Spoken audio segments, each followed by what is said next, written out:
সবাইকে নমস্কার।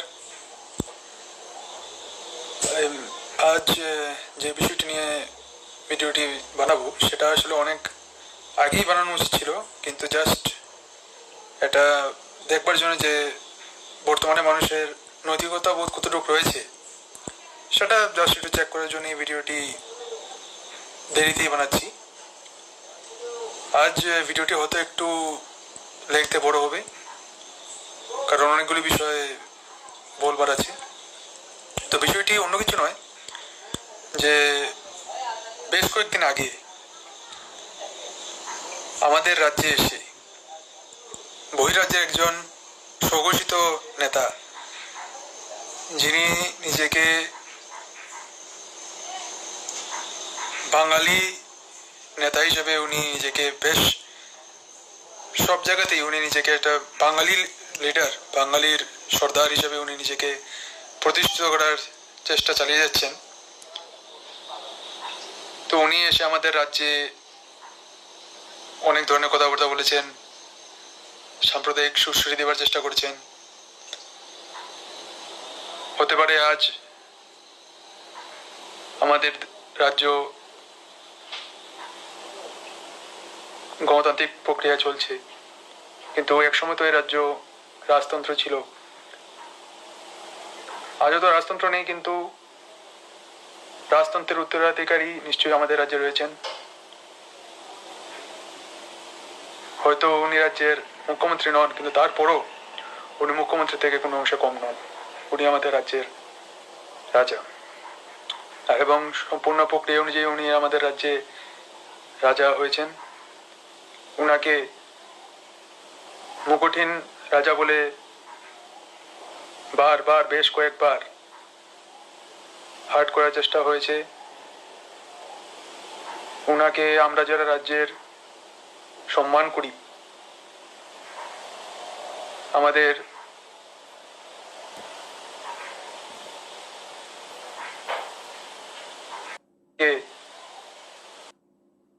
হয়তো উনি রাজ্যের মুখ্যমন্ত্রী নন, কিন্তু তারপরও উনি মুখ্যমন্ত্রী থেকে কোনো অংশে কম নন। উনি আমাদের রাজ্যের রাজা, এবং সম্পূর্ণ প্রক্রিয়া অনুযায়ী উনি আমাদের রাজ্যে রাজা হয়েছেন। উনাকে মুকুটহীন রাজা বলে বারবার বেশ কয়েকবার হার্ট করার চেষ্টা হয়েছে। উনাকে আমরা যারা রাজ্যের সম্মান করি, আমাদের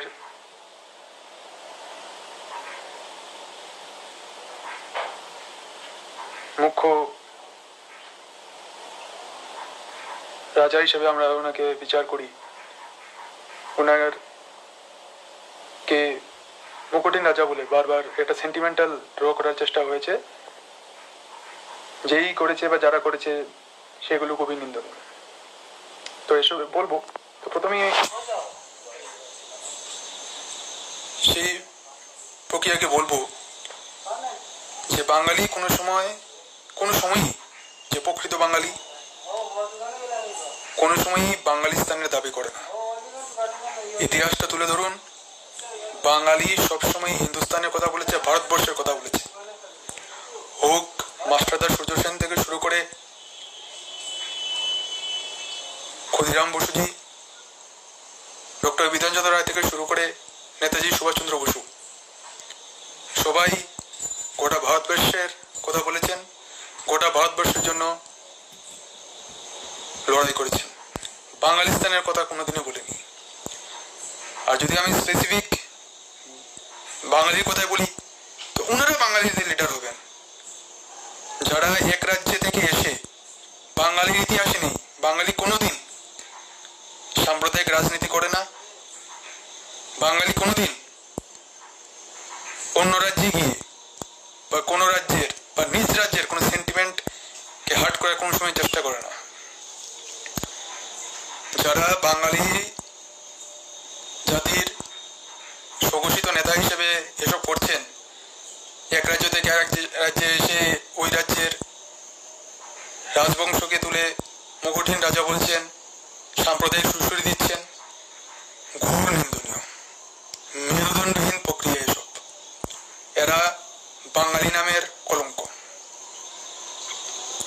এরা বাঙালি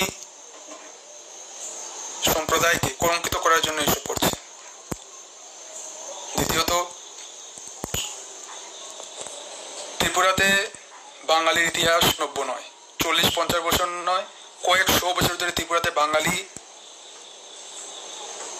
নিজ রাজ্য মনে করে ত্রিপুরাতে বসবাস করছে। রাজতন্ত্র হোক, রাজতন্ত্র আমরা বসবাস করেছি। যেমন আমার পরিবার 47 বা 71-এ আসেনি,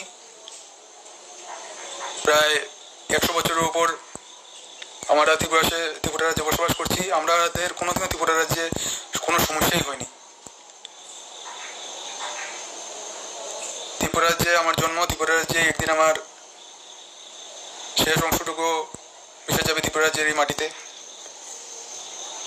ত্রিপুরা রাজ্য আমার রাজ্য, আমাদের রাজ্য। আর আমি মনে করি যারা এসব অন্য রাজ্য থেকে ত্রিপুরা রাজ্যে এসে আসুন, সবার গণতন্ত্রে পুরো ভারতবর্ষ এক রাজ্য থেকে আরেকটা রাজ্যে সবার অধিকার আছে, এতে কোনো সমস্যা নেই, এতে আমার কোনো আপত্তি নেই। কিন্তু প্রবলেমটা হচ্ছে সবার এটা বুঝতে হবে কার এমন কি স্বার্থ হতে পারে যে এক রাজ্য থেকে আরেক রাজ্যে এসে আপনার এ রাজ্যের লোকজনের জন্য কিছু করতে চান, করুন, এতে আমি মনে করি না কারোর কোনো অসুবিধা হবে। কিন্তু বারবার রাজ পরিবারকে বা রাজ পরিবারের যে উত্তরাধিকারী ওনাকে মুকুটহীন রাজা বলার কারণটা সবাই একটু বুঝতে হবে। এ রাজ্যের সাম্প্রদায়িক সুরসুরি দিয়ে একটি চক্র নিজের মুনাফা লুটার চেষ্টা করছে। মুকুটহীন রাজা কে বলছে, আর ওনার সংগঠন কে সংগঠন, সেটা কোনো অনুষ্ঠান হলে ওখানে কারা কারা বক্তৃতা দেন, এটা সবাই দুনিয়া দেখে। এটা অজানা নয়। হতে পারেন মহারাজা প্রদত্ত মানিক আজ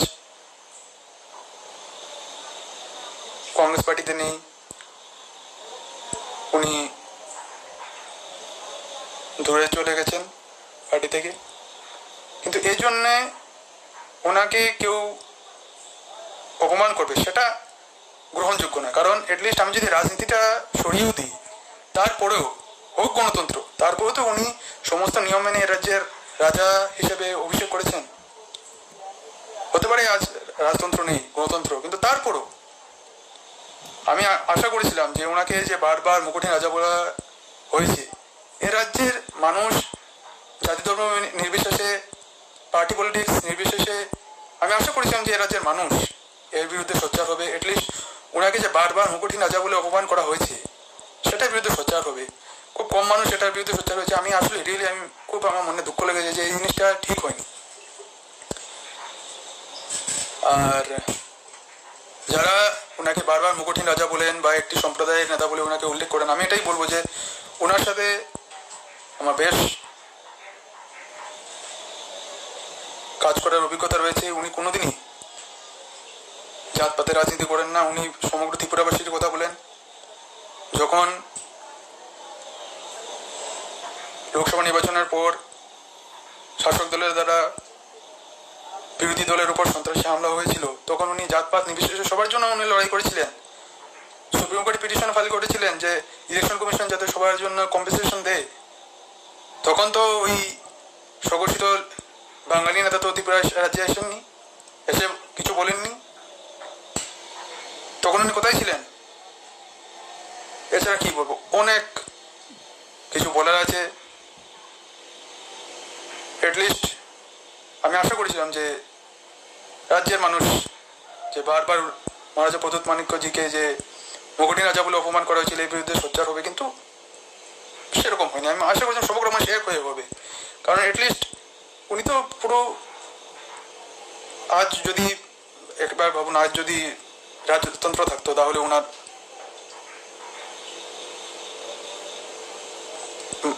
পথটা কতটুকু হতো। আমি বারবার বলছি, উনি হয়তো আজ দেশে রাজ্যে গণতন্ত্র রাজতন্ত্র নেই, কিন্তু তারপরে তো উনি পুরো রাজ্য হিসেবে অভিষেক করেছেন। উনি আমাদের মুখ্যমন্ত্রী না হোক, কিন্তু মুখ্যমন্ত্রী থেকে কম। Belaikena hambai tripuri khorang nai tongnai takukte bukuk sono sini channel tabu bonorok subscribe khlaya khong khangken daktino subscribe khlai di job tonse sekang video norok nugna bagai aboni bagi ta makhlai video ni tolaw norok nugo yagra phai sing subscribe ni suija kasak khlai abona click khlai di click khlai mani loge loge no kaisa bell hai khlai nugjagana nukjaka a belo click khlai re click khlai re kha ke sing video upload khlai mani loge loge no norok video nugana joton sai sekang nugana aboni bagai belakeno hambai nai tongdi